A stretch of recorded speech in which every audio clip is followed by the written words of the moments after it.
بسم اللہ الرحمن الرحیم۔ عصر حاضر کی خصوصیات کے مثبت اور منفی اثرات۔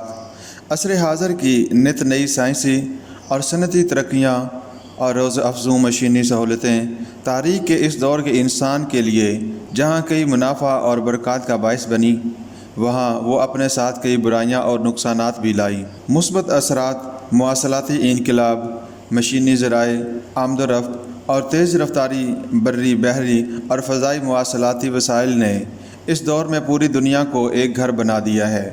سفر کی اغراض کئی ہو سکتی ہیں، مثلاً معاشی، تجارتی، سیاسی، تبلیغی یا تعلیمی وغیرہ۔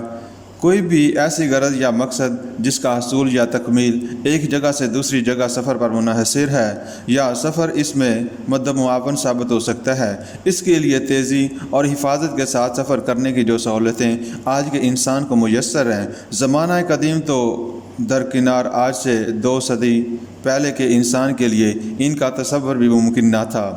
مختلف اقوام و ممالک کے انسانوں کے باہمی ارتباط، اختلافات کے یہ امکانات اور مثبت پہلو بھی رکھتے ہیں۔ اسی ذرائع ابلاغ و اطلاع اور پیغام رسانی کی سمیع و بصری طلسماتی سرات اس دور کا ایک بلکہ سب سے بڑا عجوبہ ہے۔ ان ذرائع اور وسائل کا تعلیمی، تدریسی اور اخلاقی تبلیغی مقاصد کے لیے استعمال یقیناً بے شمار نتائج کا حامل ثابت ہو سکتا ہے۔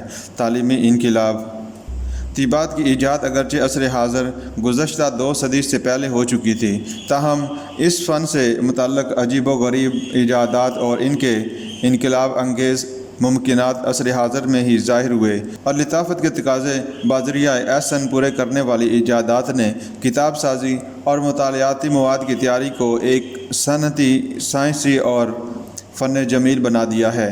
دنیا بھر میں مجموعی طور پر فیصد تناسب خواندگی گزشتہ ادوار کے مقابلے میں بدرجہ زیادہ ہو گیا ہے۔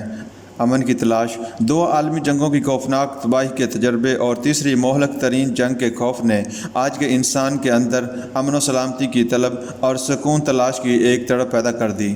اس مقصد کے لیے وہ ہر راہ رو کے ساتھ تھوڑی دور تک چلنے پر آمادہ بھی ہو جاتا ہے، مگر وہ صحیح رہبر کی پہچان کے لیے بے چین بھی ضرور ہے۔ سیاسی اور دینی بیداری: یورپی اقوام کے سیاسی تسلط کے خلاف رد عمل کے طور پر اور محکومی و انحطاط کی پستی کا مزہ چکھنے کے بعد اب عالم اسلام میں سیاسی اور دینی بیداری کی ایک لہر بھی پیدا ہو گئی اور اسلام کے غلبہ ثانی کے لیے ایک تاریخی عمل کی ابتدا ہو چکی ہے، اگرچہ اس کی راہ میں ابھی بہت سی رکاوٹیں موجود ہیں جو انشاءاللہ آہستہ آہستہ دور ہوتی چلی جائیں گی۔ عصر حاضر کی سائنسی اور صنعتی ترقیات اور اس عہد کے بعض تاریخی واقعات اور تغیرات سے ظہور پذیر ہونے والے یہ چند مثبت اثرات ہیں جو اس وقت پوری دنیا میں عموماً اور عالم اسلام میں خصوصاً محسوس کیے جاتے ہیں۔ اس کے ساتھ یہ بات بھی ذہن میں رکھنا چاہیے کہ عصر حاضر کی ان ترقیات اور تاریخی تغیرات نے انسانی معاشرہ پر عموماً اور عالم اسلام پر خصوصاً اپنے کچھ منفی اور مضر اثرات بھی ڈالے ہیں۔ ان پر بھی ایک سرسری نظر ڈالنے ہمارے مقصد کے لیے ضروری اور مفید ہے۔ منفی اثرات: علوم و فنون میں برتری نے یورپ کو سیاسی غلبہ دیا تو محکوم اور غلام قوموں کے ایک طبقے نے پوری طرز معاشرت اور ثقافت کو بھی سرمایہ افتخار اور معیار تہذیب سمجھ کر اختیار کرنا شروع کیا۔ اس مغرب گزیدہ طبقے کو یورپ اور امریکہ کی ساری ترقی کا راز ان کے علوم و فنون کی بجائے وہاں کے طرز معاشرت اور ثقافت میں ہی نظر آنے لگا۔ آج یورپ کی سیاسی برتری کا طلسم ٹوٹ جانے کے بعد بھی اور خود سیاسی خود مختاری اور آزادی حاصل کر چکنے کے بعد بھی یورپ کی سابقہ محکوم قومیں یا کم از کم ان کا کھاتا پیتا طبقہ بدستور یورپ کی چمک دمک سے مرعوب اور اہل یورپ کی معاشرتی ثقافت اور ذہنی غلامی میں مبتلا ہیں۔ مغربی طرز معاشرت، تیش پسندی اور ان چیزوں کی خاطر بے پناہ مال ان لوگوں کی نمایاں خصوصیات ہیں۔ دین بیزاری: یورپ اور امریکہ کے صنعتی اور فرانس، امریکہ اور روس وغیرہ کے سیاسی انقلابات کے نتیجے میں وہاں متضاد اور متعارض انتہا پسندانہ معاشی اور سیاسی افکار نے جنم لیا۔ علمی اور فکری میدان میں یورپ نے اپنی سابقہ محکوم قوموں کو مادہ پرستی، تشکیک اور لادینیت بلکہ دین بیزاری کی میراث بھی دی ہے، جن پر تجدد پسندی، روشن خیالی، حریت فکر اور اقلیت کے خوبصورت لیبل لگا لیے گئے۔